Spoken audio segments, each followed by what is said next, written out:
everyone. We're so happy that you have joined us one more time as we continue on our MOOC camp. I hope all of you have taken those courses because those courses are very important. Make sure you please take those courses that we've sent to you. It's for your own good.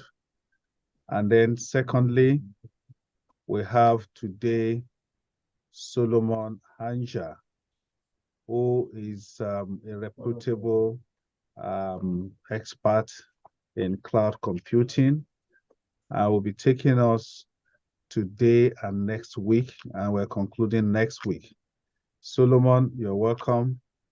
And we'd like you to just give probably an introduction about yourself, and then you can take off from there. Please make sure you get all your questions ready. And you know how we do it. All you need to do is just to either raise your hand or type in the chat, and they will be able to pick your question. Over to you, Solomon Hanja. Okay. Hello, everyone. Good morning. So my name is Solomon Ange. I'm an IOM consultant. I'm a specialist in cloud computing. I'm also a programmer, which I major in .NET, and I also build mobile applications too using Flutter.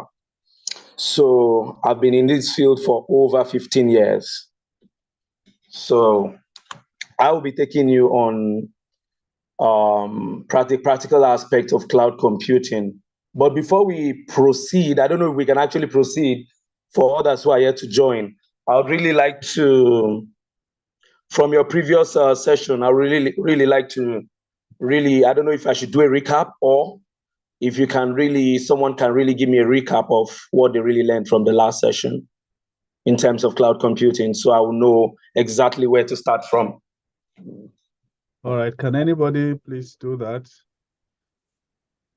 If by show of hand, how many of you have attended at least 2 last sessions or 2 sessions? Raise your hand, either virtual or physical. Okay, I can see Makodi too. Any other person? Yes, I can see Abuja. So I can also see from Akeja. So who among you can give Solomon the summary of what we learned in the past 2 weeks? Anyone?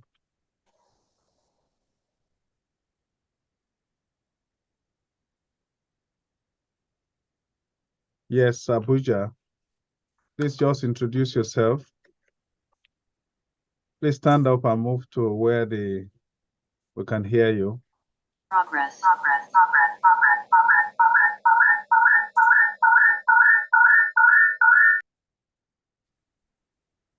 Yes, go ahead.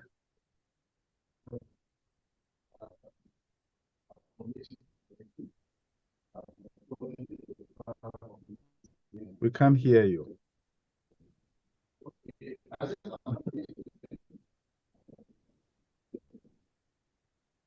Bah, we can't hear you. Abuja, you need to make sure you're properly connected. This, we can't hear you. Any other person?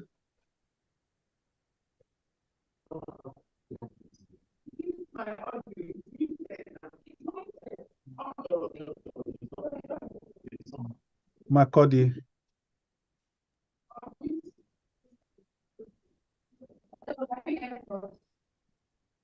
We can't hear you at all. I know it's showing that you are talking, but we can't hear you.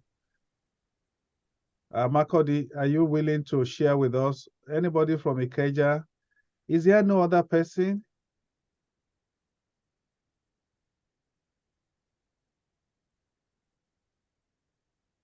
This is not encouraging. Adeniyi in Ikeja, please, can you identify somebody from your hand who has taken, so that means these are first-timers. Are we all first-timers? Sorry, we lost audio for some time because I'm getting it back now. What's the question, please? Oh, you can't hear us. The question is, who among you can give us a summary of the past 2 sessions that we've had? What did you learn from the past 2 sessions so that Solomon can take off from that? That's the question.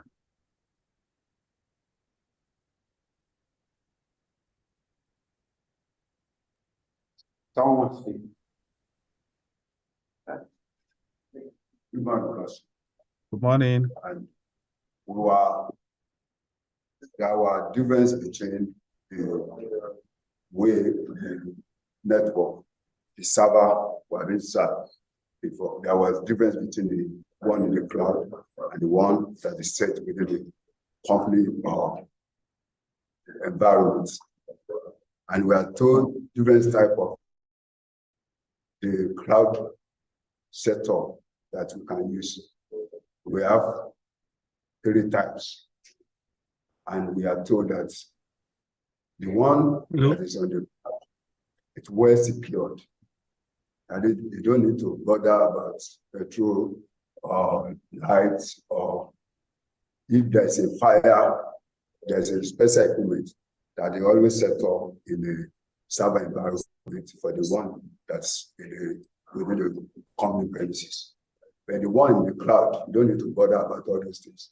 So we are told that cloud, the one set up at the cloud is far better than the one set up because of the petrol cost and other unnecessary costs that can be curtailed if you want to use the cloud setup. Let's clap for Mr. representing Ikeja. I think basically the 2 sessions dealt extensively on different types, different configuration, advantages and disadvantages, and the resource persons were able to answer questions bordering on professionalism. How do you get into it?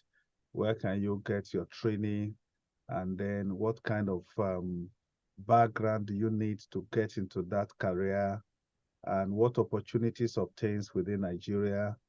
So it's more of introduction, and then the different major platforms, say Azure, Microsoft platform, Amazon, and all this and all that.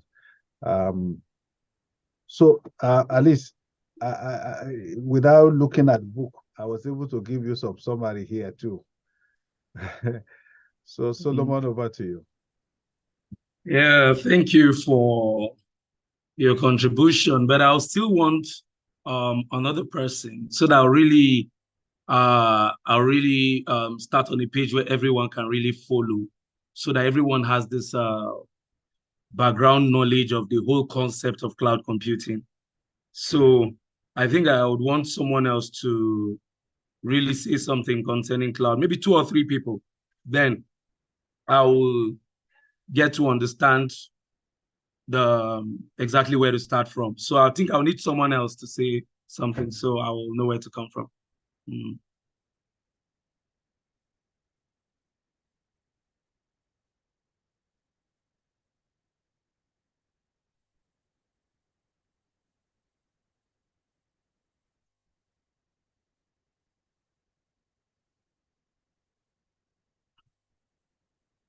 Ibadan, please go ahead, Ibadan. Unmute yourself. Good morning. The first session, what we've learned, we actually learned the definition for cloud computing. We learned the characteristics of cloud computing, which included the on-demand self-services and everything that involved. Then we learned the types of cloud computing too, like deployment model, the service model. The facilitator also taught us the cloud providers that are available and how to go about using them. Then the last session we actually addressed the difference between the on-premise computing and cloud computing. So that was basically what we did last week. Gave us the differences and the benefits of using cloud computing. Okay.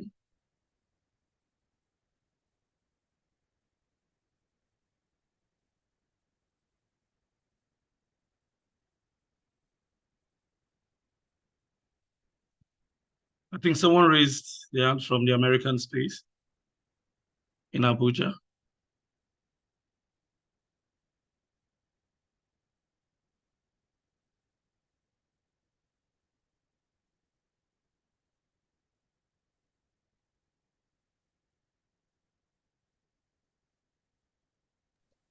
I'm still waiting.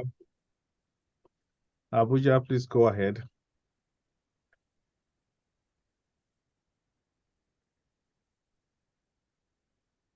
Or is there any other person? One more person?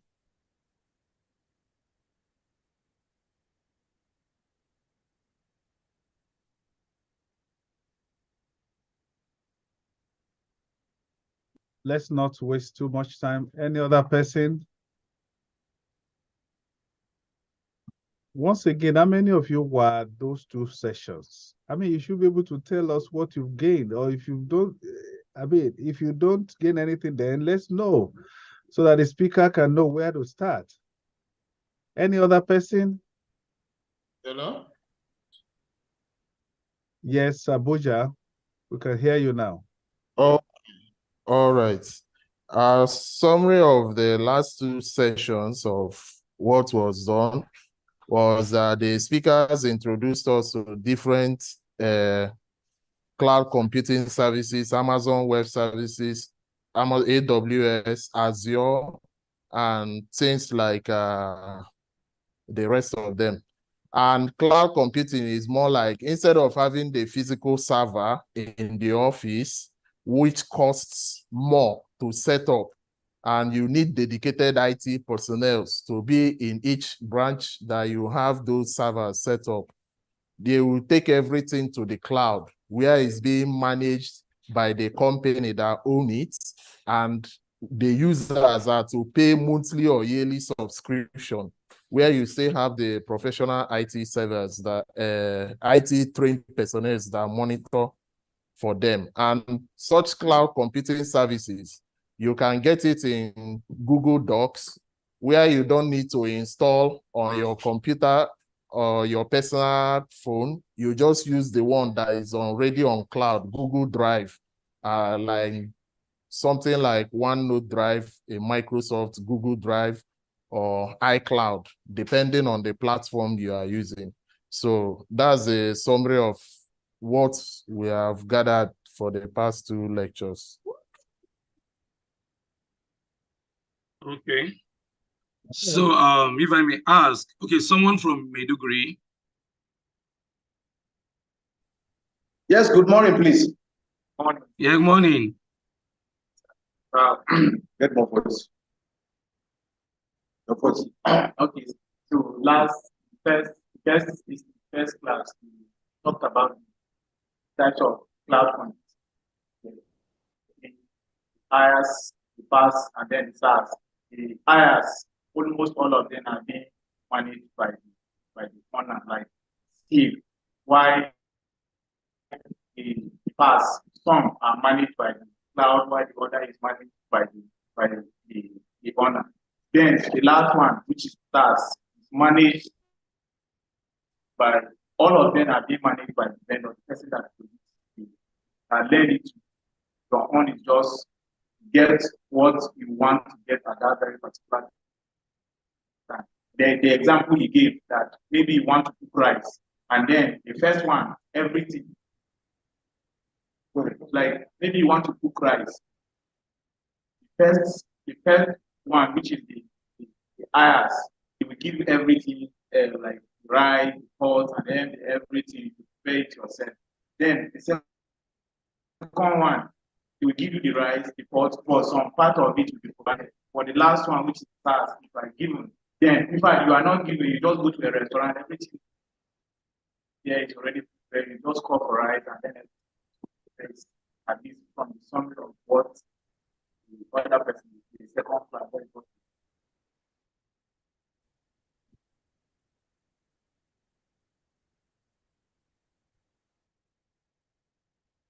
Okay. I didn't really hear the last thing you said, but okay, let me ask, can someone actually give me like 2 practical uses of cloud computing? like real life examples of cloud computing?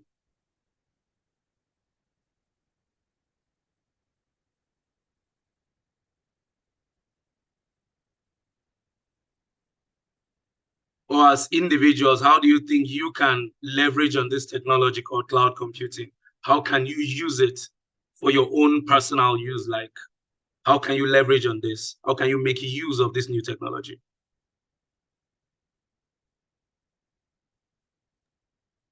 Please go ahead, Jos. Okay, well, the applications of the cloud computing for a private user, as we've learned, for instance, the Google Drive, you could easily store up your data, your information, important documents that you will need in the future. Thereby, you don't get to lose it. Even if your hardware is stolen or your device is taken or something happens to the physical hardware, is something you could easily get from the clouds anytime you log in to it. So I think that gives an advantage to a private user, and it's something you could easily share with other people online, as different areas, wherever they are. You can easily share it with them, and they could have access to your information without having to travel or send it in whichever way.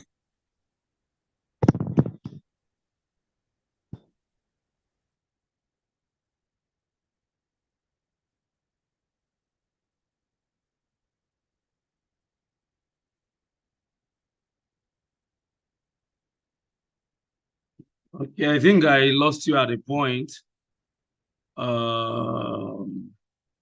Okay, Maiduguri, Abuja too. So Maiduguri can come first before Abuja.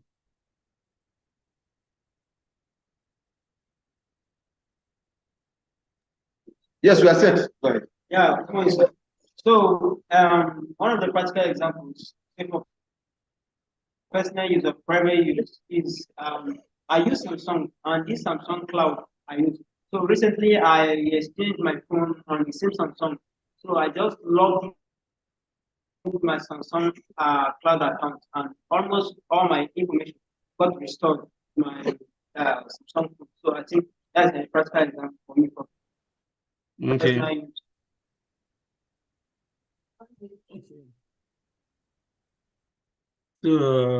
Okay, Abuja.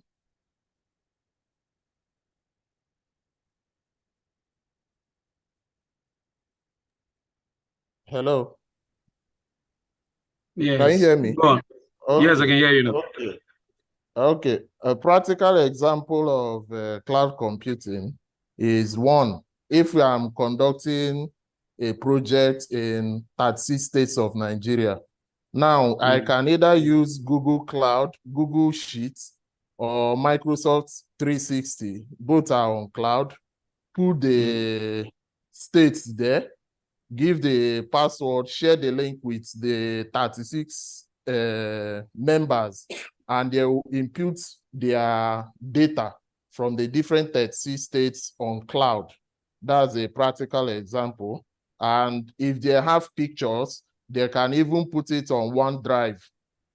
For the case of Microsoft, if we are using Microsoft Azure or any other thing. Those are practical examples. And the data can be collected unanimously with the specific time that they put in the data. Okay. There's another question I want to ask. Okay, Makodi, go ahead.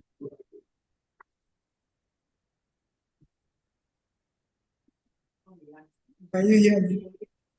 Yeah, I can hear you. One of the practical,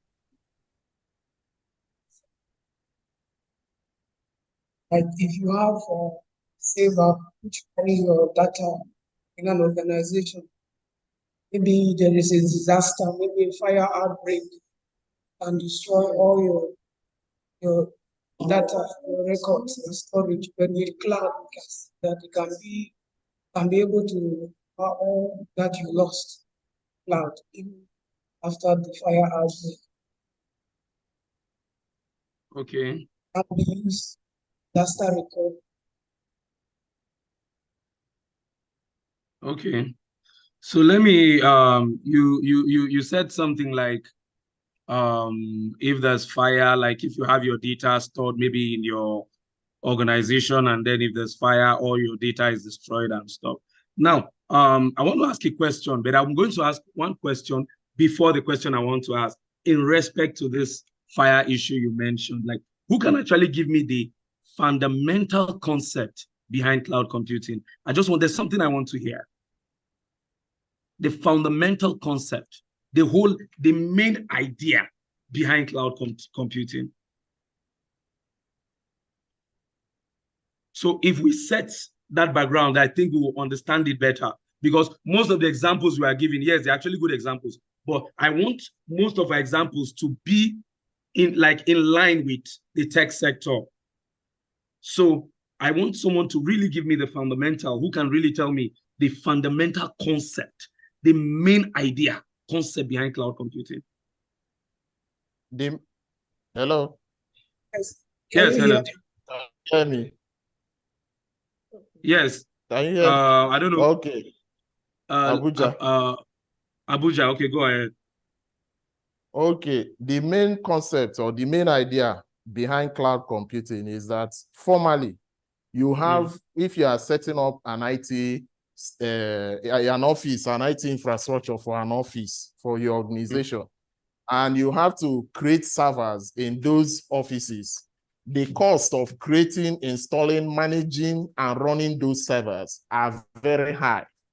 Okay, now cloud computing makes those costs limited, as in affordable for various projects and teams spread across geographical areas can gather data and impute in the cloud without spending much. Okay, you're actually just telling me the benefits. You're telling me the benefits of cloud computing. I want someone who can tell me the concept, the idea. That's the idea. The idea is to make computing smaller, effective, easier, and affordable. Before, when the computer was invented, we had big frame computers that people can come to the library or research centers and use.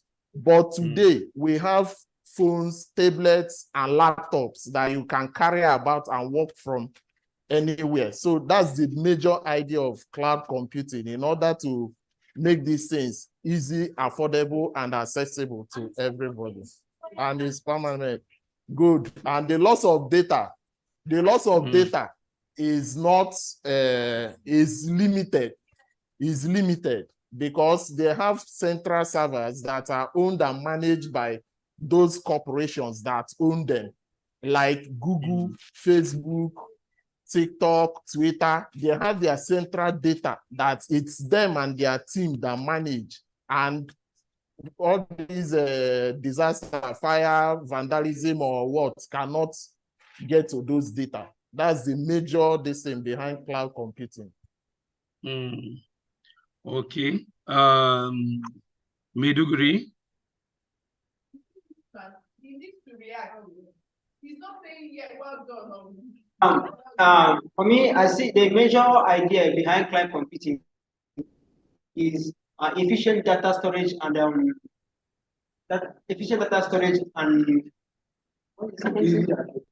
easy access. Yes, efficient data storage and easy access. Also security. That's the three major ideas: security, access, and storage.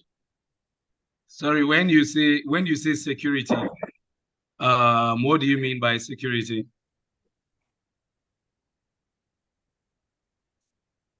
Well, consider the data on the cloud is more secure, and it is most especially when it is being managed by the vendor, or when it is being managed by two, there must be something somehow. But the one will be accessing while the other person will be accessing. But when it is managed singly by a single person, like by the vendor, then it is more secure than even having it maybe like flash drives to some other things. Maybe they can be hacked. One, like the server can be hacked. The flash drive or some other storage space, it can be corrupt. There is one where when the data, sorry, there is when the data security, when the security comes, then the storage space. Yeah, maybe if you are operating on a particular system that has lower storage space, maybe like 800 gig, thereabout. At least data is growing every day in different forms. Then space becomes like Okay. yeah, cannot be able to exactly what you want. Okay. I will still need to most of these things you've said, I'll still need to really put you through most of them to really. So I want you to, there's something I want to establish. You understand? Because when you talk about security, you talk about storage and everything, all those things can even be achieved in a better way with servers that are installed locally, not even on cloud servers. But there's something I want to establish. You understand? I just really want to get the main concept. You understand? When we understand the main concept, then every other thing can easily come in. Then when we understand the background, the concept of cloud computing, then it's easy for us to really proceed from here. So, Lagos.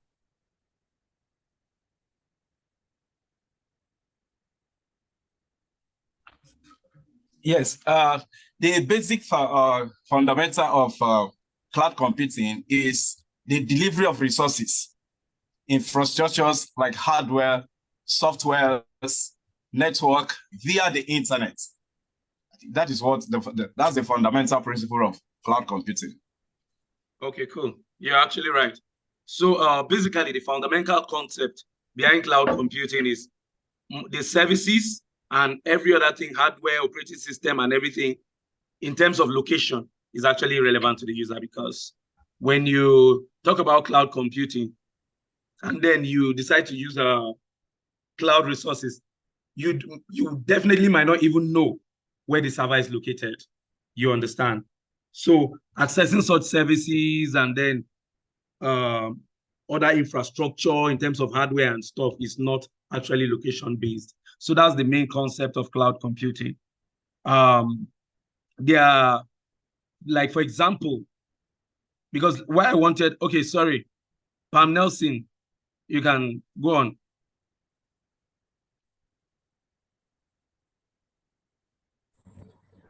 Okay, thank you. Basically, I've just said what I had in mind to say. It's being able to access data remotely. Exactly. Whichever location that you're on. Exactly. Okay. Ikeja.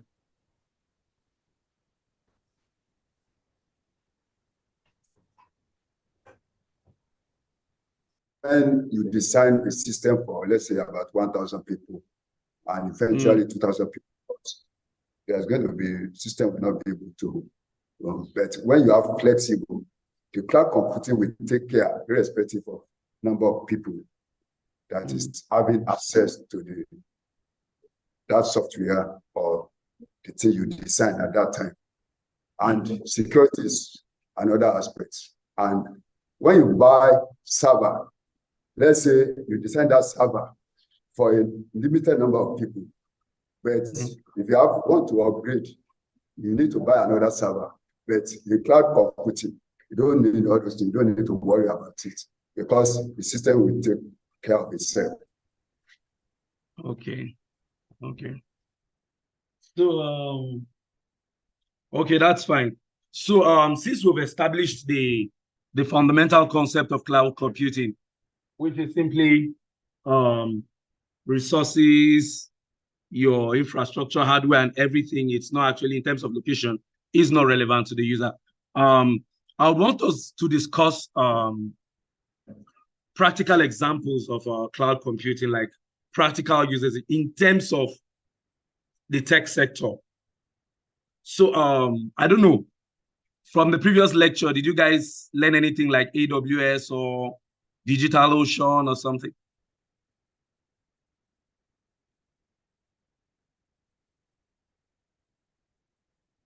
No.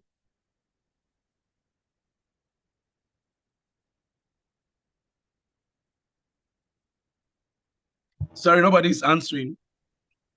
Yes, we just list them for us: AWS, Google Cloud, Azure, and other ones. But we did not go deeper the practical application of it. Okay, so I will just put you guys through some practical applications of cloud computing. For those who are actually planning to really go fully into tech, there are so many cloud resources. Basically, everything you mentioned here, like the Azure, the AWS, there's also DigitalOcean, which I use very well. DigitalOcean is actually a cloud platform. It's like an ocean where you go into that ocean and then you pick out inside that cloud, you pick a droplet. So if you create, for example, a DigitalOcean account, what you need to do to access these resources, you need to create what we call a droplet. So that droplet now is like your server. So in the process of creating your droplet, you set up your configuration, the RAM, several other configurations you want to set up for your server. So automatically, you've actually created a droplet in the whole DigitalOcean system, which is your cloud server. You don't know where it's located. All this hardware and all the setup which you make on the system, you actually don't even know where it's located. But the only thing is you have access to these resources.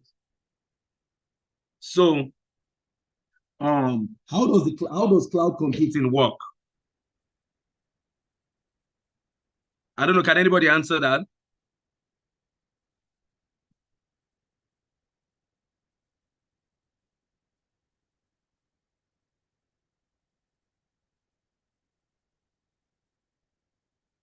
Can anybody answer that?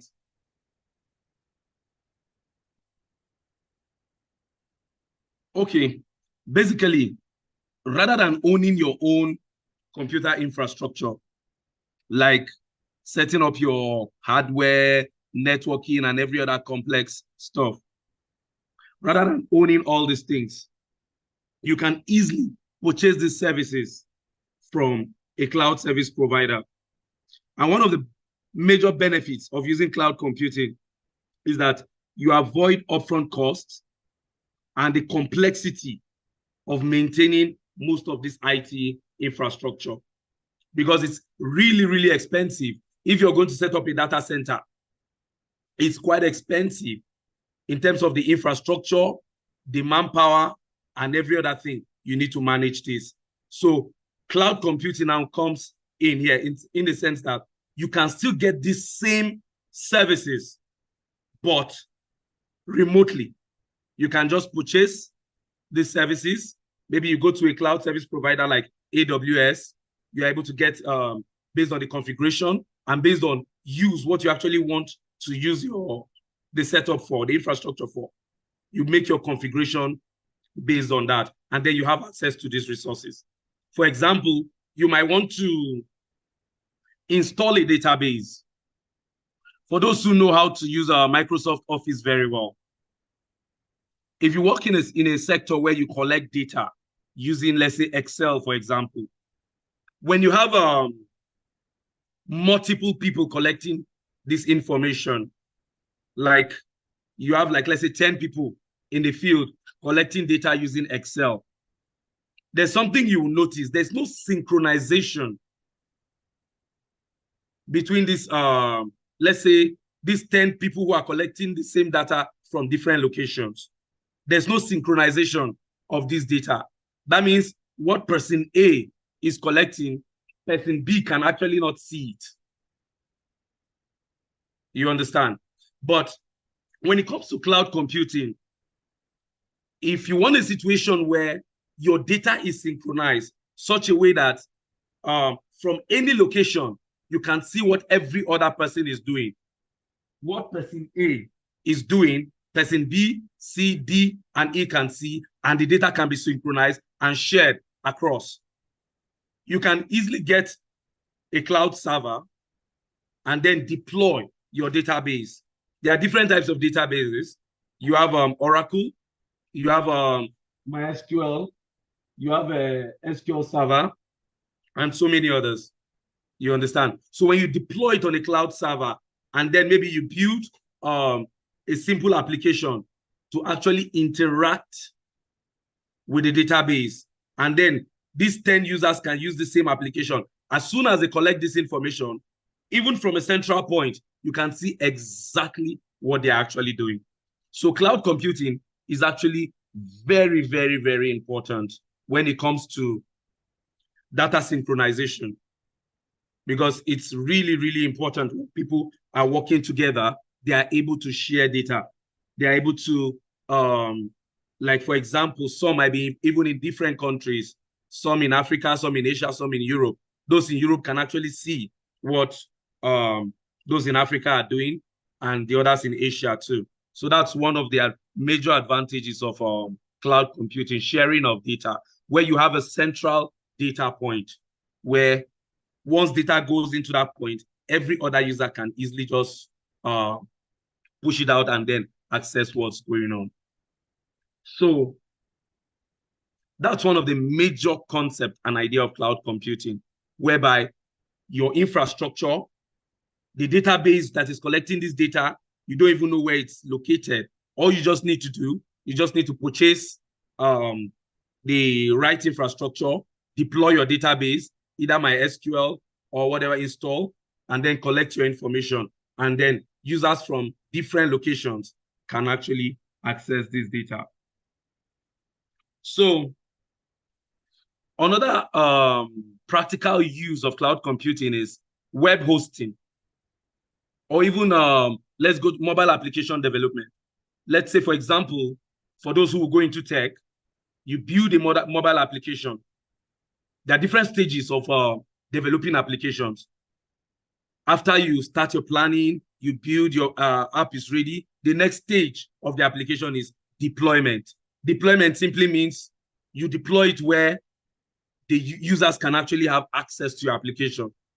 For example, if you build an Android application, or let's say your Facebook app you use on your phone, how do you get access to it? You mostly go to Play Store or App Store to download it. But before the developers, before they put it on App Store and Play Store, they deploy it to a server. So when they deploy the application and then the database which the application uses, just like your Facebook app.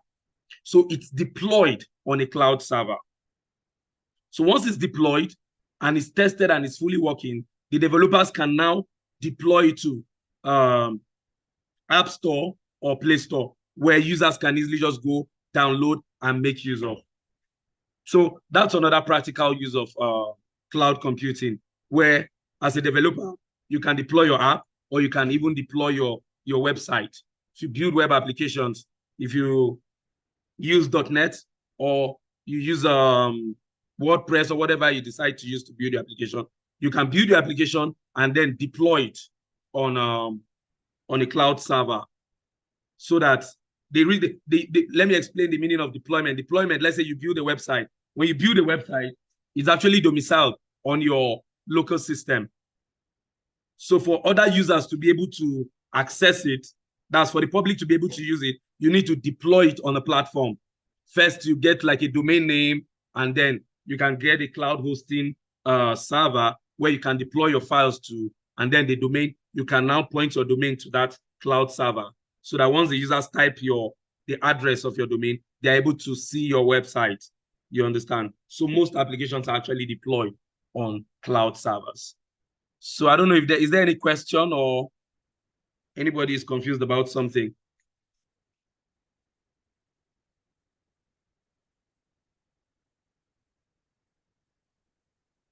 No question? Good morning. Good morning. Morning. Morning. Okay, this is from American Corner, Lagos. I want to ask, so you meant the web hosters. The web host they are also cloud computers. Yes, most of the web hosts, like like host and rest. Like DigitalOcean, AWS, they are actually cloud servers. And then mostly, these are dedicated servers. There's what you call cloud hosting, and there's what you call shared hosting. Shared hosting is just, how will I put it? It's just a server where multiple clients share. So when you see shared hosting, they're actually quite cheap because there are many people sharing the same server resources. Okay, so you can have, let's say you pay for a shared host now. 10 people can be, in fact, 100 or even 1,000 people can be sharing the same database. So if you're building an application that has a lot of security restrictions, shared hosting is not a good option for you because your application can easily be compromised because there are so many people using the same database. Then when you come to cloud hosting, it's a dedicated server for you. A server is just like a computer system. Okay, so it's just dedicated for you, the client, and you alone. It is up to you to set up based on the specifications you want.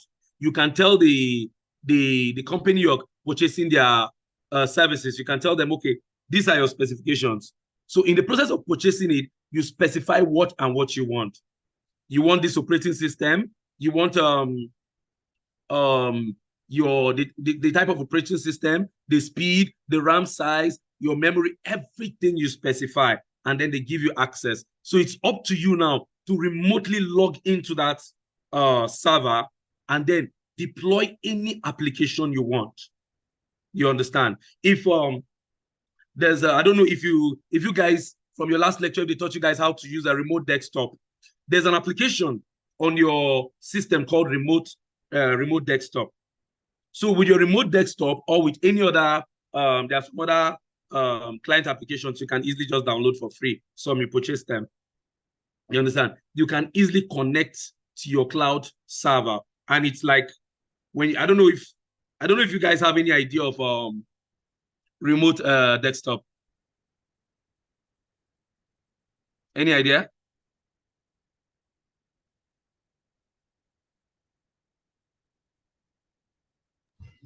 Some said yes, and I don't. Okay. Remote desktop, like for example, when you purchase a cloud server, basically you have the IP address and then the password. Okay, so how do you get access to this server for you to be able to do what you want to do, deploy the resources you want, deploy your applications and every other thing you want to do? How do you get access to that? There's what they call a remote desktop. If you go to your system on the search bar, you can just type remote desktop and you see that small application will pop up. All it will just ask you for the IP address and then the password. Once you enter that and it's able to establish or successfully connect to your server, you will see the system will open up on your own system. That's you've remotely connected to that server. So you can actually see the server as if it's like your own system, but you're actually working on a remote server. I don't know if you understand. So everything you want to do on that server, you can do it on your local system here while remotely connected to that system. You can install any application. You can set it up. You can deploy whatever you want to deploy on it. So that is one of the major differences between a dedicated cloud server and then a shared hosting server. You understand? So when it comes to, in the beginning, someone mentioned something like one of the benefits of cloud computing is like loss of data, fire, or whatever. It's even on a cloud server, it's actually very possible to lose your data because these servers are actually located somewhere physically. So if there's a fire outbreak or whatever, it can actually damage those servers. You understand? So that was the concept I really wanted to explain when I said I'll answer that particular question. And then even in terms of security, you understand, it can also be compromised. So there's I have a mobile application which I built. It's actually a telemedicine app. It's actually deployed on a DigitalOcean. There are so many steps you take to avoid occurrences like this, because whether you like it or not, one way or the other, you may lose your data on a cloud hosting platform or on a cloud server. How do you avoid this? You understand? For example, when you build an application and users' information, let's say, for example, WhatsApp now, there are some days where WhatsApp will go down for like a whole day. You'll be wondering like what's happening. You understand? Now, there's what you call load balancing on a cloud server. And then there's what you call mirroring. These are very powerful keywords when it comes to cloud computing, mirroring and load balancing. In terms of loss of data, there's what you call mirroring on a cloud server. When you're purchasing the server, the companies will ask you, do you want to do mirroring? If you say yes, mirroring simply means, just like when you look at yourself at the mirror, like you're making a copy of yourself.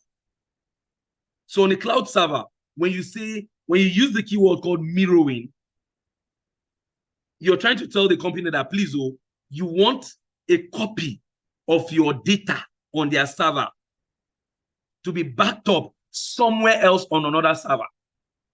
So even if anything happens to the cloud server itself, where it's physically located, you already have a mirror of your data on another server that is remote somewhere else, backing that one up. Okay, so it will ask you, how do you want to do the mirroring? Do you want to do it daily? Do you want to do it weekly? Or do you want to do it monthly? Daily is more expensive than weekly. Weekly is more expensive than monthly. You understand? But the advantage of this is every day, if you go for the daily package or you go for the weekly one, every day or every week, your data will be mirrored and backed up for you. In case you have an emergency, there's loss of data, or a hacker hacks into your application. Maybe you have a competitor and the competitor decides to hack into your application and erase all your data. You have a mirror of your data or your backup somewhere else. Okay, so you have it somewhere else so that immediately you have any form of loss of data, you can easily restore. The system will just ask you, once you go back, you log in, it takes you straight back and it will ask you, how do you want your system to be? As in, you have a mirror or a copy of it, you can easily restore it back and come back online. So sometimes when you see WhatsApp down, they have an issue, maybe loss of data or whatever. Within 3, 4, 5, 6 hours, they are back online again. They have a backup. And their own mirroring can be every 5 or every 10 minutes, or even every 30 seconds. So as soon as they have a problem, they are able to restore back their data and come back up within 2, 3, 4 hours whenever they have challenges. Do you understand? So having your cloud server will still not stop you from losing data, but taking this measure, this mirroring part of it, can actually help you to protect, as in to keep your data just in case there's data loss or any other accident or whatever. You can easily restore your server and get back online. You understand? So that's one of the benefits. If you have your servers physically domiciled, it's really expensive. I know the cost of setting up your physical server in your office. In fact, the most annoying part is the networking. You need to break through walls. You need to do so many things to get every system to work. And if there's a problem, if there's a network issue or problem, it is terrible, because you have to still go back and start breaking the same wall, running cables, looking for where exactly the problem is coming from. So it's really, really expensive to set up this physical IT structure in your office or whatever. So it's really, really, it's cheaper. It's the best decision to make to deploy on a cloud platform. But there are so many measures you really need to take to avoid things like data loss, security, and all that stuff.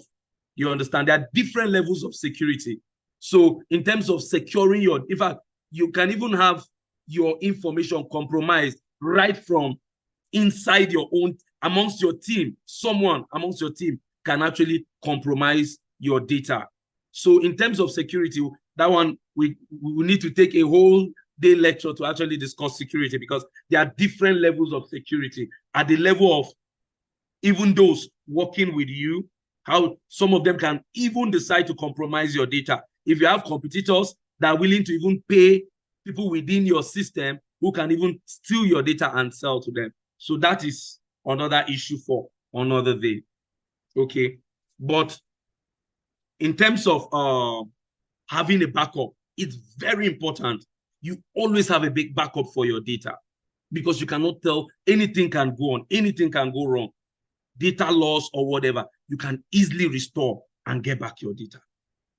So that is the mirroring.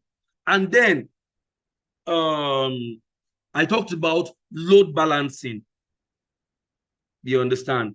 When you have okay, Ikeja, I'm listening.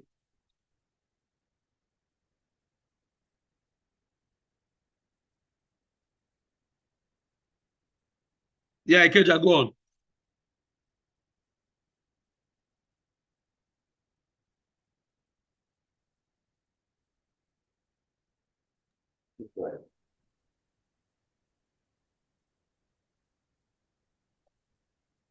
Okay, my question is like you're talking about making it. Move a little bit to your right, please. Okay. I was trying to say that you're talking about making the class practical. What I would simply request for is that, do you have like a demo account that you can like take us through this process so that we understand it clearer? Maybe you go to, this is how you're going to open an account and do this mirroring that you're talking about bit by bit. That's what I want to ask. Thank you. Okay. Yeah, I have some accounts, but most of the accounts I have are actually clients' accounts. But let me see if I can quickly set up one.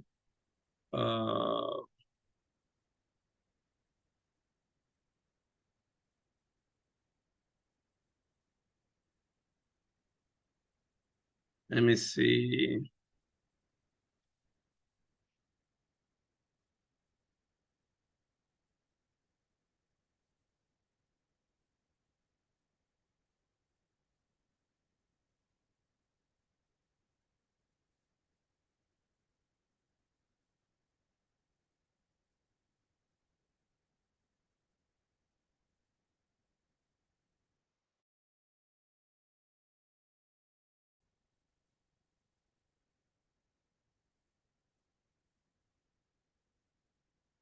Okay.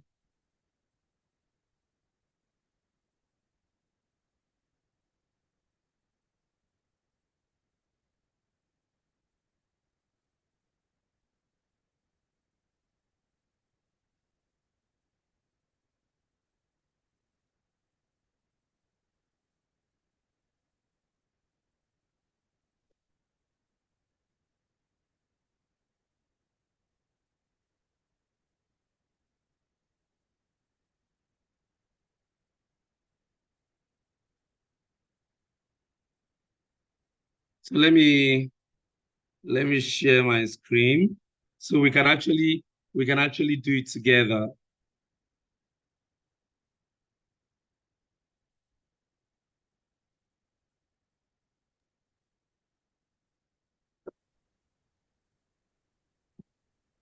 Welcome, Professor from Makadi. Okay, so can you see my system? Yes, sir. Yes, confirm. Okay, so this is actually like after AWS, this is one of the most reliable cloud hosting platform. I use it a lot, DigitalOcean. And it's actually very affordable. And then, sorry, let me hide this so that my screen can come out very well.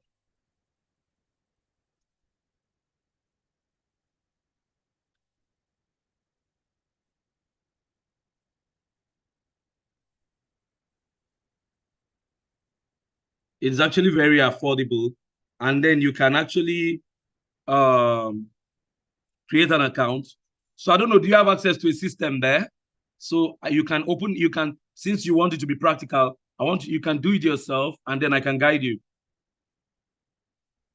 It's very simple and straightforward.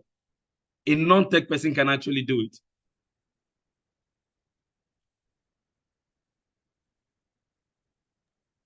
So for those of you who have access to laptop, you can grab your laptop right away. Can they do it on their phones? Yes, they can. Once you open it, you just go to sign up.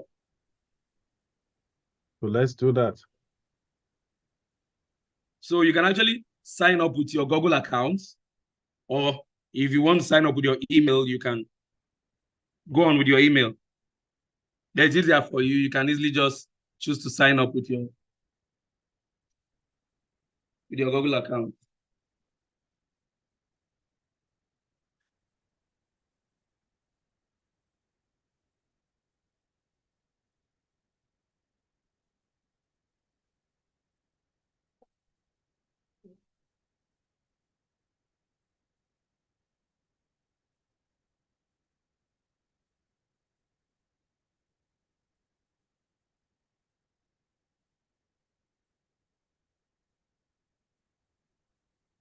So for those who have you can use your Gmail, or you can actually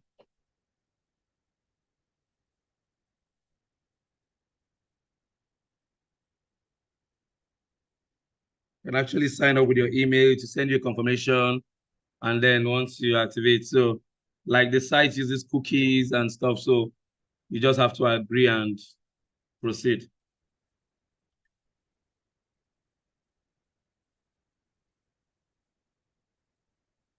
So I don't know, is it possible for me to see what you guys are doing?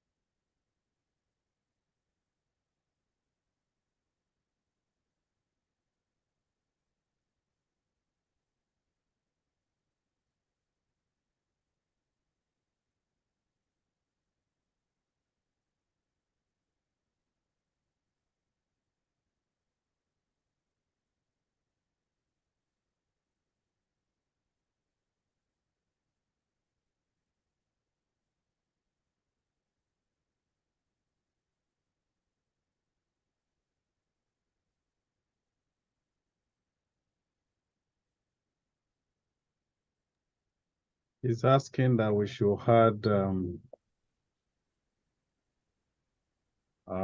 financial account, payment method.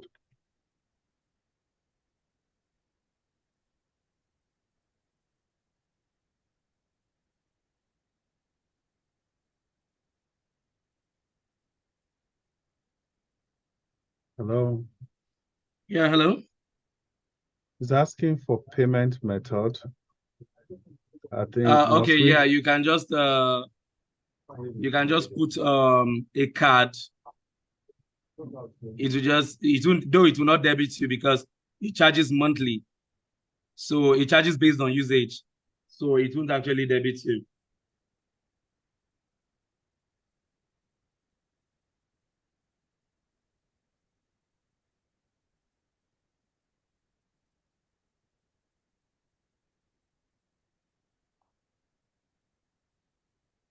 So you can just use a MasterCard. It won't debit you.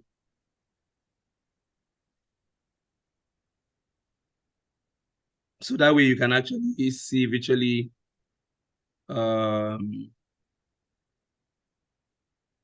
everything on your dashboard. You can see your droplets, functions, Kubernetes, volumes, but basically you might not need all those. All you just need to do is just to create a droplet, set up the configuration, and that's all.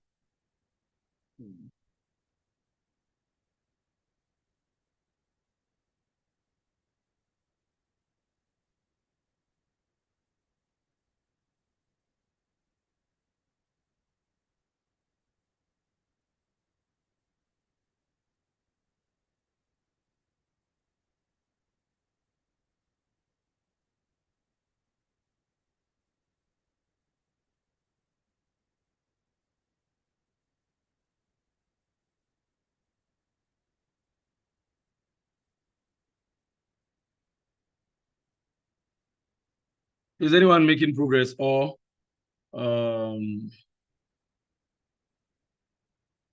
we can proceed, and then maybe before our next lecture, we'll be able to get. I think I got stuck on the payments. I don't have all the Payment side. details. Okay, So I think so we what I'll can just proceed. advise is we can just pause this for now, and then maybe at our next lecture, we'll have a fully funded cloud server set up for it. So we can to be more practical there, because most of the servers I have now for clients, and I would be able to open that in public. So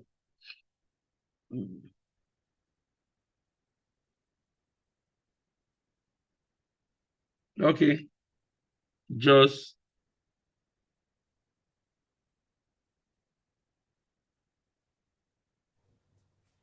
Okay, so what I have on my server page is, on the page I'm on now, asking some registration questions. So what do you plan to build on Digital Ocean? Yes, you know, like I said, business style? like I said, before you purchase a server, you must have exactly a plan or what you intend to do with that server. Okay. Can't just go and purchase a server when you don't know what you want to do with it. So if I'm purchasing a server, it's either I'm building a web application, a website, or a mobile application, which I intend to deploy on the server. So that alone will guide me. You understand? Will guide me in terms of the type of configuration, the settings, and then every other thing I need to set up for my application. So it's more like a guide. So before you purchase a cloud server, you must know what you want to use it for. It's either you want to deploy a database on your cloud server, or you want to deploy a mobile application, or you want to just store documents or something, whatever, or you want to even deploy maybe like a SharePoint server or whatever on it. It depends on you. So you need to have an idea of what you want to do before you get your server. Sorry, Keja.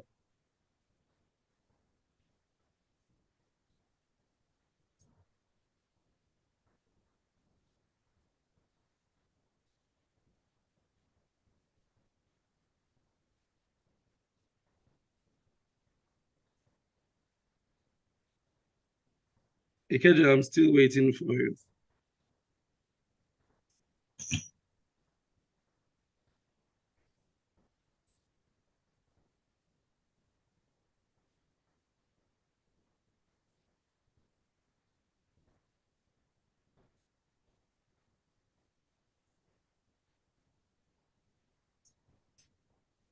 Just your hand is still raised.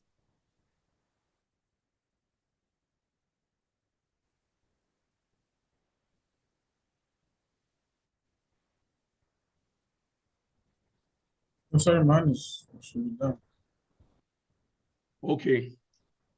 So I think in our next lecture we'll have a cloud server that will be fully set up and ready, so that maybe you have a picture of what it looks like.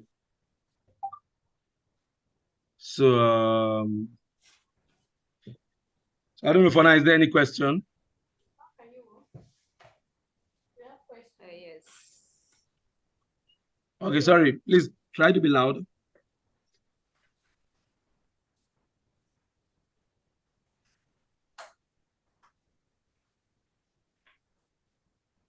You want to raise your hand?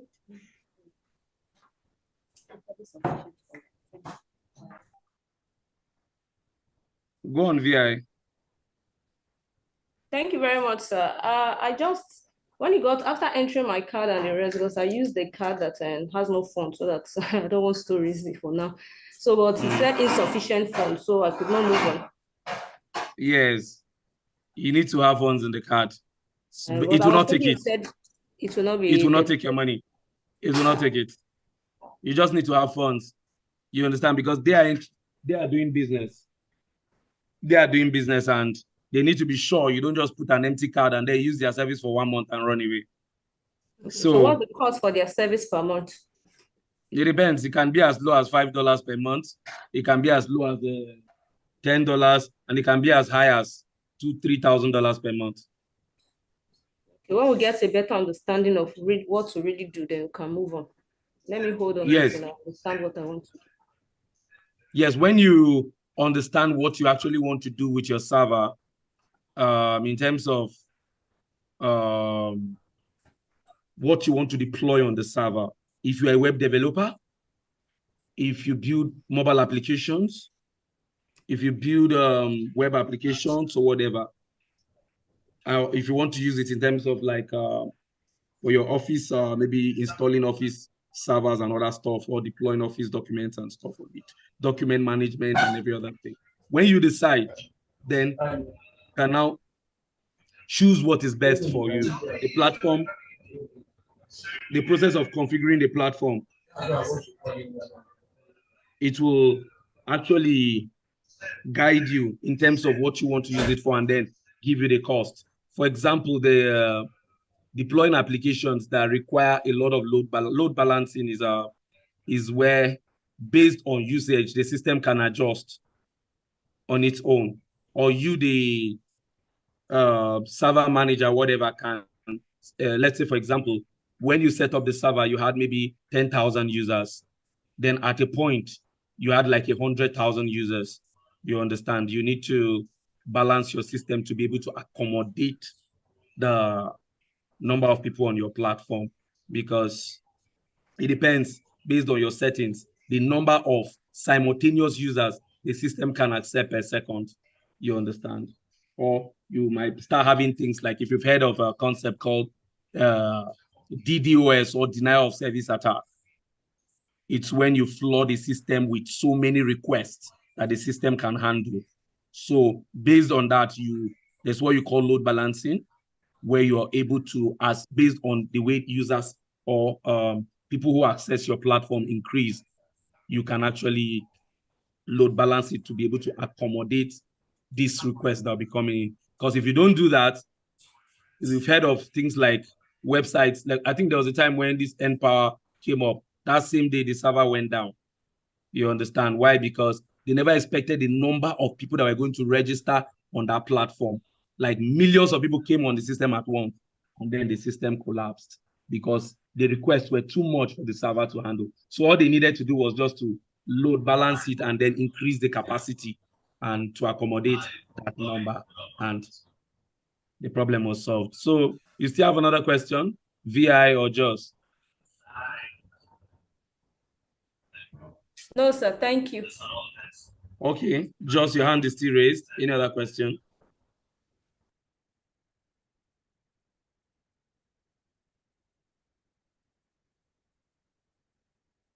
Okay, Lagos. Yes, sorry, the home page, the registration page. How do you want to manage your resources? CLI, API, SDK. So I don't get that. Okay, they're asking you, what do you actually want to do on their platform? Is it a CLI? Is it an APK? Is it an SDK? You understand? So what is CLI, sir? Now let me explain it to you. These are applications that can be deployed on their server. For example, now, the CLI is more like, do you want to deploy a client application? APK, do you want to deploy an Android application? You know, Android applications come in terms of .apk. Then you say API.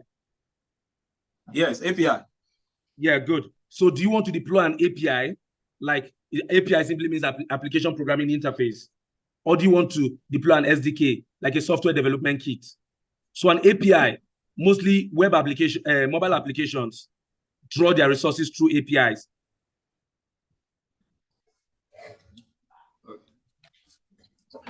So the business type. What if I'm not into IT? The business type, probably I'm doing a manufacturing business, because from what I'm seeing here, the business type is mostly either a software company or e-commerce. That's what I see in the option there. What if you are doing, you have your own probably agricultural business or a manufacturing business? Are you going to put it under the other options? Yes, there are other options for you to pick based on what you want to do. If you have like an agric business, what do you want to deploy from your agric business on the cloud server? Do you want to deploy your staff information? Do you want to deploy financial information? Do you want to deploy anything? Maybe like any data you have, you want to deploy on your cloud server. What do you actually want to do with it? So based on that, then you can now decide on what you actually want to do. So I think if you're not in the tech side, basically what you want to do, it's just maybe deploy your data, like for organizations that use SharePoint and other stuff, data sharing, data management, file sharing, and other stuff. You can actually go ahead and use your cloud server. So, but in terms of tech, just like they said CLI, they talked about API, and then they talked about SDK. So these are basically tech terms. You understand, like an SDK is like a software development kit you want to deploy. You have different kits, like even there's this platform called Paystack. If you're building your application and then you want to be able to use Paystack SDK so that you can actually accept payments on your platform, you can easily deploy it on your cloud server, whichever SDK you want to deploy to use. Or even if you want to build an Android application right from your server, there are different SDKs. You have the Flutter SDK, whatever you want to, anything you want to deploy, you can actually deploy on your cloud server. So it just depends on your need. What do you want to use it for? For web developers, they just want to deploy their website. For web application developers, they just want to deploy their web application. And then for mobile application developers, they just want to deploy their mobile applications. Of some organizations, they just want to deploy their database, and then they have a simple application, maybe a web or a mobile application that they can actually use to access that database from any location.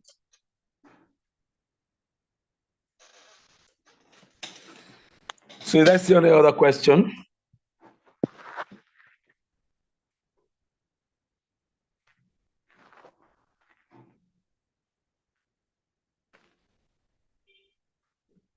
Hello, any question? Yeah.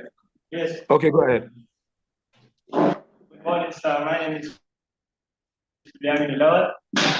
I'm just want to ask about how can I set up my online payment in my platform in cloud computing.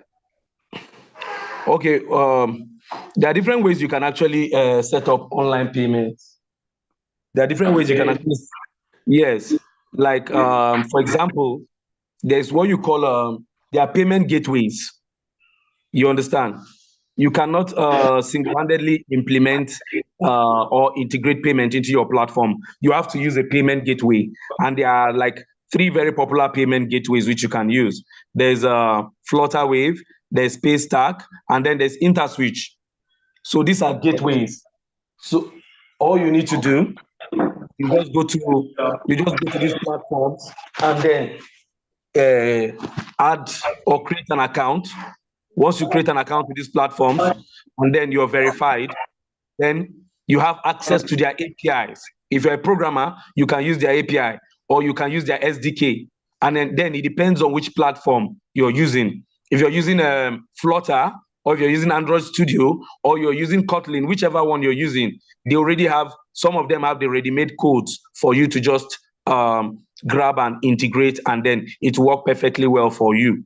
And then you enable, after doing that, once it works, there's a sandbox, that's what you call a sandbox. So the sandbox is the platform for testing. So that sandbox now, once you're able to test and it works perfectly well, then you pick the channels of a connection. How do you want the users to make payment? Do you want them to use a USSD? Do you want them to use a access card payments? Do you want them to accept transfer or bank? So all those are like checkboxes. Sorry, they're like radio buttons or checkboxes where you pick the options you want. Some people just say, oh, on my platform, I just want card payment. On my platform, I want card and USSD and every other thing. So once you pick all that and you've tested and it works, automatically your platform can go live. But using the SDK is easier and you have less errors when you use the SDK instead of the API. So most people prefer to use SDKs because the SDK, virtually everything has been implemented for you. All you need to do is just to tap 1, 2, 3, and then just configure it to work for you. But when you're using an SDK on a mobile application, let's say you're building using the Flutter platform. For example, you're building with Flutter and then you're using Paystack. They have an SDK that will not work directly on your mobile application. It works perfectly well on the web, but it will not work on your mobile application. So what you do, there's what we call a web view on Flutter. You can convert the web platform. You can convert the web platform to your Flutter package, so it will work perfectly well for you. So if you still have any other question, maybe we can discuss that a little bit. Those are just the different ways you can actually integrate payment into your platform. But you need to be verified. You need to be verified on the platform, like they call it know your customer, because a lot of people use it for fraud. So there are so many documents you need to submit. And then once you are approved and verified, you can now integrate their platform. And most of them even allow you, even if you don't have tech skills, you have your business and you want to be able to take online payments, they just allow you to create a default payment page. You can create that page and share it with your customers or your clients, and then they can be able to make payments from there. So, do you still have any other question? So, I don't have any question. Okay, go ahead. I can hear you.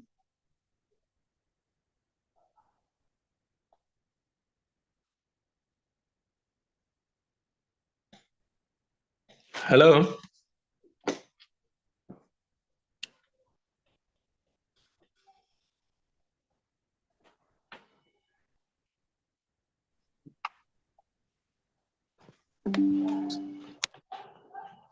I can't hear you.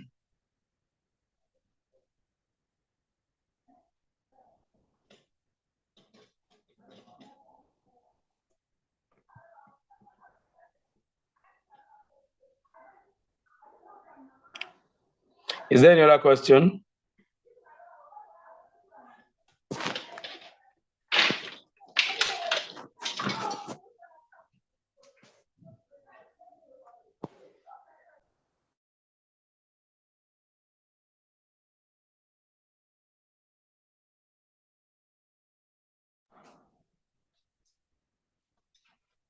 Hello?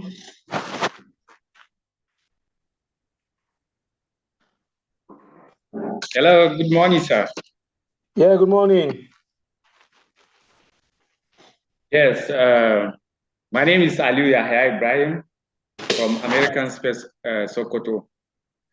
Okay. Please, can you help us, please, explain between private as a service and the public as a service in cloud computing? Okay. Yeah. Basically, when you talk about just like the way the name implies, public access service, there are some services you want the public to access, and there are some it's just strictly like it's just strictly for, how will I explain it? Like, let's say, for example, for your organization, Okay, so when it's for the public can easily access it. Like you have a public IP, they can easily access that particular server. But when it's private, the public cannot access it. There's what you call a VPN. So when you're setting up a private access server, it comes with a VPN, a special kind of VPN, which is only known to that particular organization. So before you're able to connect to that particular cloud server, that VPN must be installed, and then you must enter all the necessary credentials before you are able to access that private server. So if you don't have the VPN, you key in the IP address of that particular server, it will never open. But once you have that particular VPN, it's still based on the setup. When you have that particular VPN, everything set up for you, you can then access it. So that is for private access, strictly for an organization. Like, for example, organizations like UNICEF, they have cloud servers, but it's not open to the public. On that server, they're able to save information. Like, for example, it's country-based. Let's say, for example, UNICEF in Nigeria now, their immunization data, vaccination, and every other thing is domiciled on their cloud server, but it's not open to the public. It's only open to those who have that authorization to access it. So in terms of accessing an application, there's what you call authentication and there's what you call authorization. So something that is public, anonymous users, like what I mean by anonymous users, these are users you don't know. They can easily they can come and access the application and do whatever they want to do. But when it comes to like a private access system, you need to follow two protocols, which is authentication and then authorization. So now when you're authenticated, authentication means identifying the person who is trying to access the platform. Is the person authorized to access the platform? That is authentication. Then authorization. Now that the person is authorized to access the application, what can the person do on that particular application? That is authorization. Okay, so when it comes to private access systems, on cloud services, you install there's a VPN, is a VPN enabled system whereby you cannot access that server until you have logged in through a VPN that will now authenticate you and then give you access to the platform. And then on the platform, they may have a role-based system that handles things like authorization. So I don't know if that makes sense, or do you want me to explain more? No, sir, you have already, yes, you explained. Thank you very much, sir. Good. So that's the thing. When you talk of it, you have this picture in your head that, oh, once it's on the cloud, anybody can easily access it. No, it's on the cloud. Yes, you can access. Those are for public applications, like you deploy applications that you need users, the public to access. But when it comes to organization information that is strictly, like is highly restricted to the organization, then it is VPN enabled. You have to pass through a VPN before you can access it. So it's almost impossible for an outside. It's practically impossible. The only person that can break into that kind of system is someone in that organization, because number one, you will not even know the VPN they are using. And there might be, some of these VPNs, they do have things like 2 or 3 step access level. So you need to enter one password, it will take you somewhere, you need to enter that. So it's, in fact, I worked for, I did a project for an organization in FCT. Their VPN is so complex. It's powered by Galaxy Backbone. It's so difficult. Like, you can't even access their back end at all, except you go through that VPN. Even using that VPN, they need to lecture you for like 2 to 3 days before you even have access. So those are private access systems. It's not open to the public. It's just open to a select or group of people, or basically for the organization. Thank you very much, sir. I'm still back.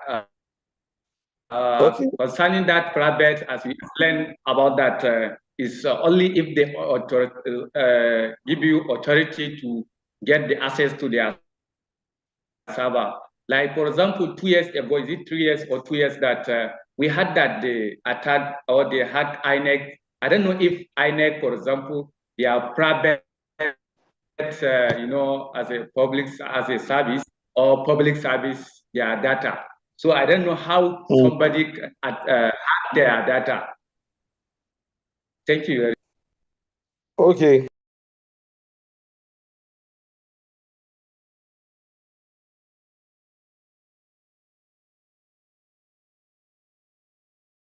You know, like I said from the beginning, when it comes to security is a very complex stuff to discuss, because if you say they hack INEC their server, it might be an internal thing. If you check most of the major hackings, people in the organization are involved.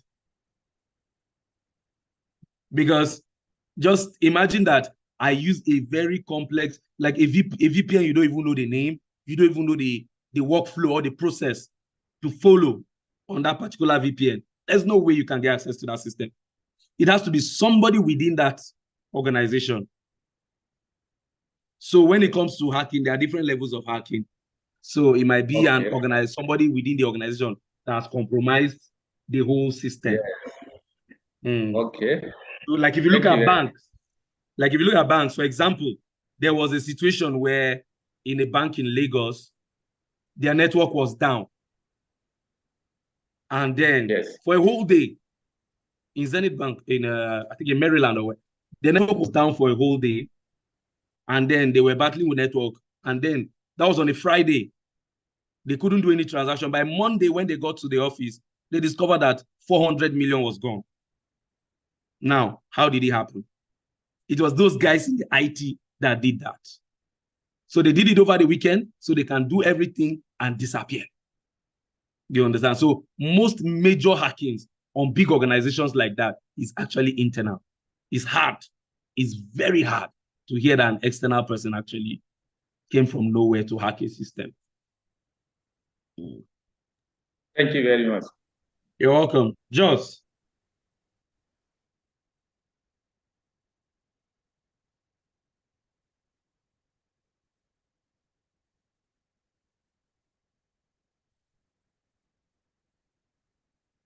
Lagos. Thank you. What interests me now was the $400 million, sir. If no, 400 million naira, not the last. Okay. But if such amount is lost, or let's say such particular data is lost, is there a body that is over insecurity on cloud computing? Is there a body we could go to, just like banks, if they want to liquidate, we can actually hold, CBN can actually come in to help in some matters. So, NGIC, thank you. But for cloud computing, is there a body that oversees activities? There's actually nobody, because when it comes to cloud computing, once you pay the companies that provide these services, most of the other things, they're actually dependent on you. They will show you certain services they render in terms of security and other stuff. So it's optional for you to choose to implement or accept these services they are rendering to you. It's up to you. You understand? So if you deploy an application and then your staff in your office decides to compromise your data and crash everything, you can go and hold the cloud company that provided you such services that they are the ones responsible. No. So that's what I said. Like I said, security is something that will be discussed for a whole day thing, because there are different levels of compromise. So when it comes to data protection and system security, you have to address it at different levels. So it's not just, there's really nobody you can hold. If from the bank, they're able to take money like that, who would you hold? There's what you call an audit trail. For everything you do on a system, it leaves a trail. Like when you walk, the footsteps you leave behind, it can be used to trace you. So that's how on the system too, you have a trail. For every transaction or whatever you do, there's a trail. So, and for each person that logs into so account, what the person did, how the transaction the person did, the time and everything is documented. So when things like that happen, you can now go back to your log. There's what you call a log file. That log file is where every trail, everything that happens on that system is logged in. So there you can go on your log and you can start tracing second by second who and what happened and stuff like that. So you're able to deal with situations like that. But when it comes to security for applications, you, who is actually purchasing these services, most of this in terms of security is actually dependent on you. The companies only give you options. Purchase so this, purchase that and this. It will help you secure this and that. So it's up to you to follow them or get a hacker who understands system vulnerabilities, and then they can help you set up your system and make sure that nothing can actually, it's difficult for anyone to penetrate your system. Because when it comes to in the business environment where you have your data, you have competition, you have people who are trying to bring you down, you have people from, as in, there are so many ways your system, as in, there are so many people that actually want your application to go down, especially when you're successful and then you're making money. So you need to be very careful, and then you need to ensure that you implement a lot of security measures to ensure that your data is safe, and most especially, you have your mirror, your backup, because no matter how safe you think your data is, there are people who are so good that can still compromise your data. So always make sure you have maybe an hourly backup or 30 minutes backup and stuff, so that by the time you have a loss of data, you can recover at least 99% of your data and your system can still continue to move on. So, Uyo? All right, thank you, Mr. Solomon, for sharing this information with us and taking it. I wanted to find out, are there rules that we can go by, like a rule of thumb, when considering total cost of ownership in the cloud versus in the private data center, so that at the end of the day, you don't, migrate systems to the cloud that might be better off in the data center? And just for cost optimization, are there parameters that we can use as guidelines to decide what goes to the cloud and what stays on the data center? Thank you. Yeah, basically, before making that decision, one of the major benefits of cloud computing, like I said initially, is cost. Setting up a private data center is really expensive. And outside the cost, whether you like it or not, systems along the line will always develop issues. You understand? Systems along the line will always develop issues.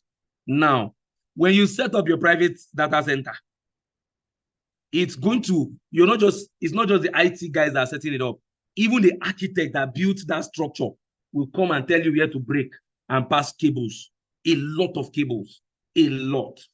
And let's say, for example, now if rat should eat one of the cables somewhere or something, one of the cable is damaged, that is when you will know the advantages of cloud computing. It might take you 3 weeks to locate that particular damaged cable. You will break walls, you will open everywhere, you will turn the building upside down.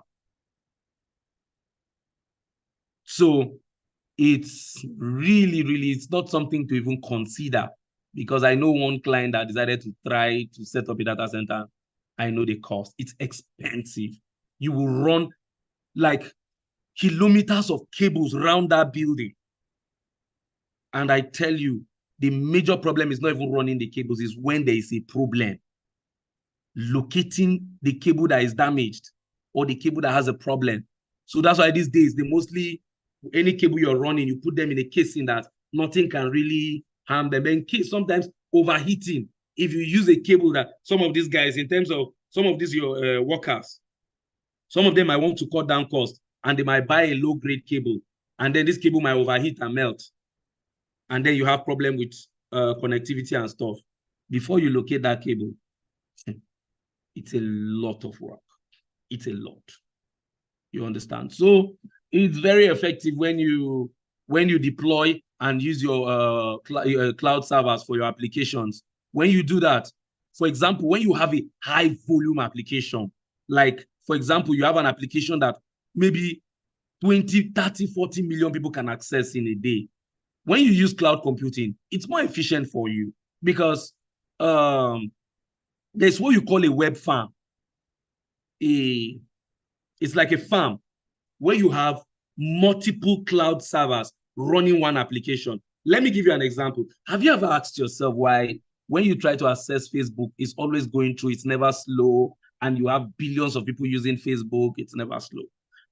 Many people, you may not understand how it works, but it uses a technology called web farm, where you have like 10,000 servers running only Facebook. So now, when you make a request, like you type facebook.com, you're actually making a request. Do you know what it does? The system has what you call load balancing. Automatically, it checks server 1 and says, oh, server 1 has like 5 million people. Server 2 has 20 million people. Server 3 has 300,000 people. It would automatically push you to the server that has the lowest request. So that's what you call a web farm. And these servers are located in different countries, some in Asia, some even under the sea and stuff like that. So when you use cloud computing, you are able to manage applications efficiently because you can have that web farm system, not just one server. If you have one server running an application, maybe that server threshold might be, threshold simply means the number of requests it can take per second might be 100,000. By the time you have 200,000 requests, that server has gone down already. Nobody can access it again. It goes down. So there's what you call a denial of service attack. Most hackers, they use it to, if they want to attack your web application, they just flood it. If they know that the threshold of your application is 100,000, they flood it with 1 million requests. That server will never work as far as they keep flooding it with those requests. You understand? So on a cloud platform, you can deploy it on a web farm, multiple servers, so that if the threshold of this one is 100,000 and there are, let's say, 80,000 requests on it, it will push it to the next server that has less requests. If that one too has more, any other request, it will just be spreading it across that farm so that you don't have lagging and all those other stuff on your requests. You understand? So those are the benefits of having a cloud, running your applications on the cloud platform than deploying on your internet. And then, especially we that in Nigeria, don't even try the issue of deploying applications like having your own private data center, because we have issues of, we have problems like power supply. You understand? Problems like power supply, maintaining this infrastructure is really expensive. For example, there's an organization I work for, and they had a problem in terms of their power, where their inverters were installed, caught fire. So they depend on NEPA light and generator. So once NEPA light is not there and they've closed and they put up the generator and there's no NEPA light, all their applications are down. You understand? So things like power supply is a major thing here in Nigeria. If you don't have stable power supply, don't ever consider having a private data center. So you see, it's quite expensive to maintain. You need to have constant power supply, because if the server is off, nobody can access it.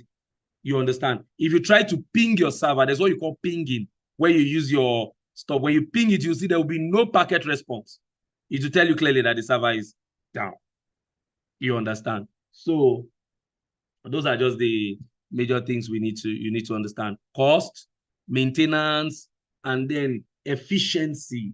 When you're building an application or deploying an application, it goes beyond accessing the application. It goes beyond users accessing it. You need to access it. It needs to come fast, user friendliness, speed, and so many other things. You get all this from a cloud server based on how you set up your configuration and based on your need and based on you anticipate that these are the number of people that will be accessing your application. So based on that, you can actually set up you can configure your application to work that way. So I don't know. Are you okay with that, or you have another question, or you're confused? I'm okay. Thank you very much. Okay, good. So any other question? Yes, sir. Go Sorry, ahead. quickly. I don't know if you can help us share some opportunities in cloud computing, both local and global. And then looking at the global ranking for 2023, that is IT jobs. I think top 10. That's I was going through. I don't know, because I know cloud computing is not like among number 10 or something. It's not among the top 10. So what do you, and then certifications also, which one of them? Ocean, Digital Ocean, AWS, I learned is not free. And probably Google Cloud, I believe Google Cloud is free. But which one can one actually get certified right now? And what are the opportunities that you think you have, both local and international? Okay. Well, there are a lot of opportunities in cloud computing, but I like being very, very practical. Like I said from the beginning, like for those who are inclined to the tech sector, you understand. Like, for example, you have opportunities like you go to an organization, you see that they have a private maybe their private data center.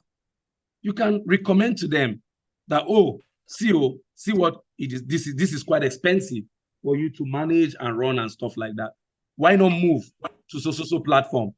And once you're certified, like in AWS or any other cloud platform, you're like fully certified to use this platform, which simply means you can set it up for your clients efficiently and deploy applications. So when we get the cloud server, I will guide you through practical things you can do with it. You understand? Where you can now guide these organizations to say, you see this thing you're doing, I am certified in AWS or in this cloud platform. This whole application you've installed on your private data center, I will help you configure an AWS cloud platform, deploy the same thing there, and then you can easily access it and cut down your cost by almost 80 to 90%. You understand? So these are the opportunities you can find in cloud computing. Like you become like an AWS engineer or a professional in AWS. So if you search online, you can see jobs for certified AWS managers, engineers, and stuff like that, where you can stay from remotely and manage servers for your clients or set it up or whatever. You understand? The opportunities might not be as much as you find in terms of maybe programmers, developers, data analysts, and stuff like that. You understand? But there are a lot of opportunities too for cloud computing. How do you do this? Are you good at something? Look at this, right? But how? Can find out how. So do you still have another question? No, I don't think they do. Okay. So we'll begin to. I don't know if we're good. You still have any other question? Because I think I've said a lot of things. If you're taking note, there's something. I expect a lot of questions. Like for those who intend to really major in tech or organizational setup and stuff, I expect a lot of questions like setting up in terms of the architecture of your how to set up most of these systems. And so I expect a lot of questions. So I don't know. I'm still waiting. Okay, one question from here. How long does it take to become a certified professional in cloud computing? Well, The timeline is dependent on you, how soon you can learn and write the exam and pass.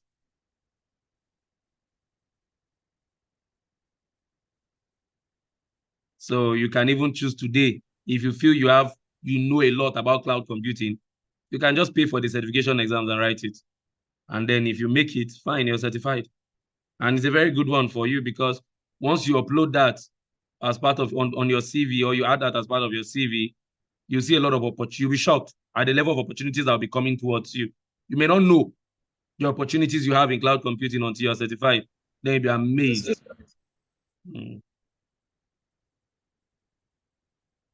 So that's that for that. So you can, when you're certified, that's when you really know the level of the amount, the opportunities that are actually there for you.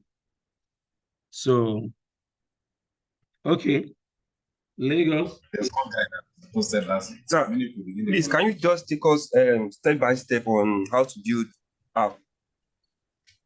How to build what? An application. What kind of application? Mobile application. Okay, mobile application. Okay. Basically, when you're talking of building an application, the first thing you need to ask yourself is, what are you building the application for? Now, when you've answered that, the next thing is, what is your target platform? Are you building it for Android users, or you're building it for iOS? That's those that use iPhones.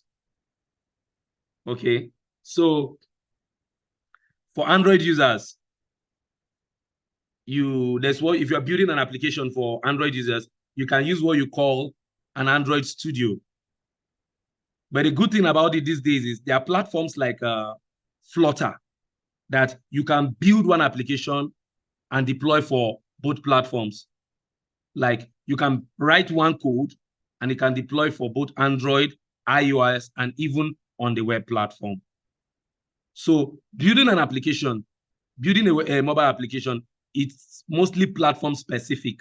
Like which platform are you going to use? Now, the two major platforms I use .NET. There's what you call .NET. It's owned by Microsoft. You can use .NET to build both web applications, mobile applications, Windows applications, and stuff. And there's what you call Xamarin on .NET. So it's Xamarin you use in building mobile applications for .NET. You use ASP.NET to build the web applications for using the .NET platform. And then you can also use Windows Forms and stuff to build Windows application. So that is for .NET. Then you have another platform owned by Google called Flutter. So, but for .NET, one of the primary languages you use in writing .NET programs, you use the C#. That's what I use. Initially, there was a Visual Basic .NET, but it's actually off right now. They don't really support it again. So basically, the major language you use now is C#. So you use C# and XAML codes to write your Xamarin programs. Then you have another platform owned by Google called Flutter. So Flutter is a platform, and the code you use for designing Flutter application is called Dart, D-A-R-T. So you set up your Flutter application, but before you do that, you have to install Android Studio on your system, and then you install Visual Studio Code on your system. When you install Visual Studio Code now is like an editor you use in writing your Flutter applications. So when you install Visual Studio Code, you configure it to work with the Android Studio, and then you install what you call an emulator. Emulator is like a virtual mobile phone. It has all the features of a mobile phone. So you use the emulator in testing as you're building, you're writing your codes, you're seeing the output on the emulator. So those are the two major platforms. The other platforms too you can use to write applications for like mobile applications, but the major ones I use Flutter and Dart. There's another one I was using, but I wasn't too comfortable with it. It's called Ionic. You can also learn how to use that. But the ones I use comfortably to build my applications, I use Xamarin and I use Flutter and Dart. So those are the two ways. And the beauty of Flutter is once you build one application, you can deploy the APK right from your Visual Studio Code, and then you can deploy the iOS version of it, the IPA, like APK is for Android, IPA is for iOS. That's IPA. That's the extension. APK is the extension for Android. IPA is the extension for iOS. So you can deploy using Xcode. But before you deploy on iOS, you need a MacBook where you install your Xcode and stuff, and then you're able to deploy your iOS application. You understand? But it is still the same code. It's a process. So you can actually learn from there. So that's just basically the way you can easily build a mobile application. There are easier ways to do it. There are other platforms like no-code platforms, but most of them are not very flexible. So you're not able to, you can build certain applications, but they don't really give you that freestyle to really create what you want. You just have to work around what they have created for you. So those are the two major platforms. You can check them online and try to see if you can study them, and then if you need assistance, you can find a way to contact me. So just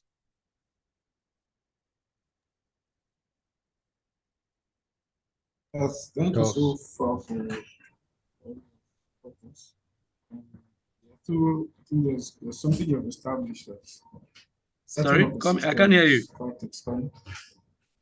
Hello, can you hear me? Yes. Yes, I say thank you so far for all you have said. You're welcome. There's something you've established, which is setting up a system that's quite expensive. Yes. And so most times you have to use what is available in the market and pay for subscriptions. But Yes. for we now that are learning, you've mentioned we getting certification, of which we will have to seek employment under organizations to work for them in terms of recommendation and guidance, and then making choices for their businesses or whatever they choose to apply it into. Yeah, but I would also like to know if, because I believe there are different categories of systems to set up.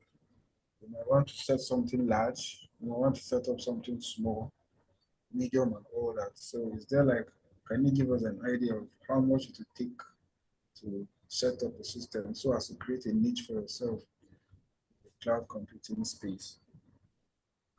Like I said, it still depends on need. Like, what do you want to do? What do you? It's like I said, in terms of cost, it's still depending on what you want to do. I have a client that pays about $600 a month. There are some that pay as low as $5, $50, $100. You understand? It all depends on the resources, what you want, the configuration. Somebody who is requesting to, there's like, I have a client that is using like 8 CPUs. You understand? Those are configurations. When you're setting up your server, they ask you how many CPUs do you want. You understand? Somebody that has 8 CPUs, the price will not be the same as somebody who just has maybe 1 CPU. You understand? Somebody with 8 CPUs can be paying as much as $1,000 a month. You understand? So you're still dependent on you. And someone who has practically maybe just 1 CPU and stuff might just be paying like $10, $20 and stuff, or $50. It still depends. There are so many other configurations, the RAM size too, the connectivity, so many other things. You're dependent. So as you pick and tick those settings, it is adding the cost for you. You understand? But starting at a small scale, you can easily just pay. You can easily just pay as low as $5 and stuff to deploy your, maybe you have an application, you are a web designer or a web developer, or you want to learn web design, you just need a server where you can practice on the cloud server and stuff. Then you can just go for as low as maybe $5 or something per month. And then it allows you to install whatever you want to install. Okay, Yeah, go on. Asking is if I want to set up my own server, if I want to set up my own server, yes, create my own cloud computing server where others can subscribe to. Okay. That's the angle I'm coming on from. If I want to set up my own server, where others to subscribe and okay, yeah, then you have to. For them. Yeah, that's outside the scope of what we're. That's you have to liaise with companies that offer such services. You can just sign up with them, and then you are going to it's more like a reseller thing. You sign up and be a reseller of their services at a micro scale. You understand? Some people, I know some companies that offer such services. You can just sign up as a reseller, give your company name and every other thing, but they are like the backbone of what you're doing. So that's like a reseller kind of thing. So you can now be offering cloud services to organizations. You understand? So that's a reseller thing, not really a completely cloud. It's way outside the scope of what we're doing, but I know a lot of organizations that do resell reseller packages. Yeah. So you can sign up with them. Right. Yeah. What a good time to close for today. Yeah. Angie, is that the correct pronunciation? Angie. Angie. Can we all clap for Angie for today's presentation? Kenya is not clapping. No. Let's clap for the resource person today. Yeah.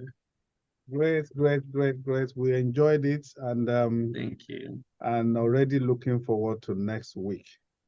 We want to really appreciate you for taking out your time to come and give this knowledge even to this teeming population.